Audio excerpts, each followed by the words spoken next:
Morning, my dear friends, my dear student. I hope all of you are fine and doing great. So, today we will discuss about the presentation of anemia, how anemia patient presents, and what are the sign and symptom of anemia. So, जब भी anaemia का patient clinic में आता है तो हम कैसे पहचानेंगे कि उसे एनीमिया है।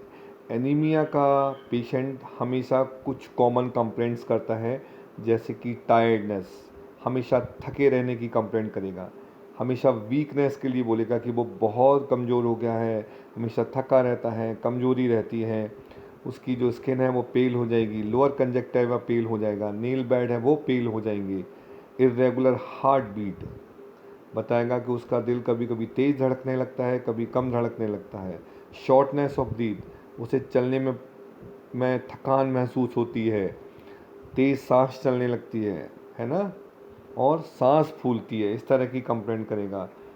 हेडेक की कंप्लेंट करेगा, डिजीनेस बोलेगा, चेस्ट पेन भी बताएगा कभी कभी, और अक्सर बोलेगा कि उसके हाथ और पैर ठंडे रहते हैं। तो इस तरह की कॉमन कंप्लेंट्स रहती हैं एनीमिया के पेशेंट की। अब हम जानेंगे एनीमिया के पेशेंट के साइन एंड सिम्टम क्या होते हैं।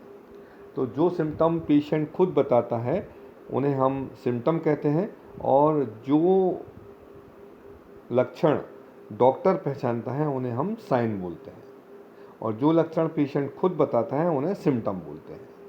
तो एनीमिया का पेशेंट हमेशा कुछ कॉमन सिम्टम खुद बताता है, जैसे कि जनरलाइज वीकनेस, हमेशा उसे कमजोरी रहती है, हमेशा थकान रहती है, स्किन पीली पड़ गई है, इस तरह की कंप्लेंट करेगा। उसे पढ़ने में मन नहीं लगता, हमेशा कोई भी काम करने में मन नहीं लगता, पाल्पिटेशंस होते हैं, ब्रीथलेसनेस होती है, एनोरेक्सिया एंड इंडाइजेशन की कंप्लेंट रहती है, हेडेक होता रहता है, डिजीनेस रहती है, लेग क्रैम्प्स होते हैं, पैर में दर्द होता रहता है हमेशा, और उसे नींद ना आने की भी कंप्लेंट करता है। तो ये कॉमन सिम्टम थे एनीमिया के पेशेंट के। अब हम डिस्कस करेंगे एनीमिया के पेशेंट के साइन के। साइन क्या होते हैं? जो डॉक्टर द्वारा पहचाने जाते हैं किसी भी बीमारी के लक्षण, उन्हें हम साइन बोलते हैं। तो pallor is the main sign of anemia, and usual site for observation of pallor is nail bed, hand, skin and lower conjunctiva। जो पेलोर होता है, पीलापन होता है, वो कहाँ कहाँ देखना चाहिए?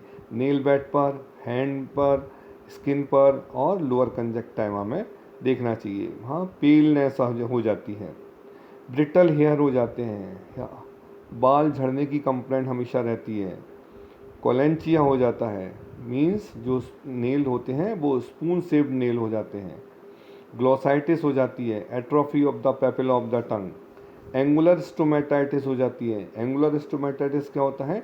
जहाँ पर लिप्स मिलते हैं ना, वहाँ पर कटने और फटने जैसा हो जाता है, इन्फ्लेमेशन हो जाता है, इसे एंगुलर स्टोमेटाइटिस बोलते हैं। जो इस फोटोग्राफ में दिख रही है, देखिए यहाँ ग्लोसाइटिस है, ये एंगुलर स्टोमेटाइटिस है, ये कोलेंचिया है, कोलेंचिया केस है, और ये कोलेंचिया एंड ब्रिटल नेल्स की पिक्चर है। इसके अलावा पेशेंट को डिस्फेजिया एंड ग्लोसाइटिस भी हो जाता है। तो my dear friends, my dear student, ये थे एनीमिया के कॉमन सिम्टम एंड साइन। इन कॉमन सिम्टम्स एंड साइन के बेस पे हम एनीमिया का प्रोविजनल डायग्नोसिस बना सकते हैं। अब कंफर्मेशन के लिए एनीमिया है या नहीं, या फिर कौन सा है, उसके लिए हम कुछ इन्वेस्टिगेशन करवाते हैं। तो नेक्स्ट लेक्चर में हम सीखेंगे approach to diagnosis for a case of anaemia. Anaemia को कैसे डायग्नोस करते हैं और वो किस टाइप का है, उसे किन किन टेस्टों के आधार पे डायग्नोस किया जाता है। Thank you so much, have a great day and great time. Next lecture में हम सीखेंगे approach to diagnosis for a case of anaemia. Thank you so much.